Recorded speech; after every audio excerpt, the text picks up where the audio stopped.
খিজির কি নবী ছিলেন নাকি আল্লাহর ওলি ছিলেন? খিজির অবশ্যই নবী ছিলেন।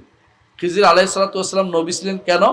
মুসা আলাইহিস সালাতু ওয়াস সালামের সাথে কথোপকথনের মধ্যে তিনি বলছেন, এটা আমাকে আল্লাহ জানিয়েছে, এটা আমার আল্লাহর নির্দেশ মোতাবেক করেছি। বারবার বলছে আপনাদেরকে সূরা কাহাফের এই শেষের দিকের আয়াতগুলোতে, আমি নিজে থেকে কিছু করিনি, আল্লাহ বলছে করতে সেজন্য করেছি। আল্লাহ কিভাবে বলেন? আল্লাহ তো ওহী পাঠান, ওহী আসে শুধু নবীদের কাছে। কথা বুঝছেন কিনা? এই জন্য তিনি নবী ছিলেন, এটাই শুদ্ধ, এটাই শুদ্ধ।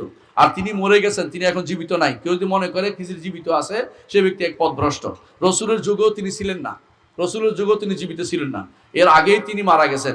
আল্লাহ তাআলা কাউকে চিরস্থায়ী জীবন দেন নাই। খিজির, লোকমান হাকিম, তালুত, এদের নামের শেষে কি আলাইহিস সালাম বলবো?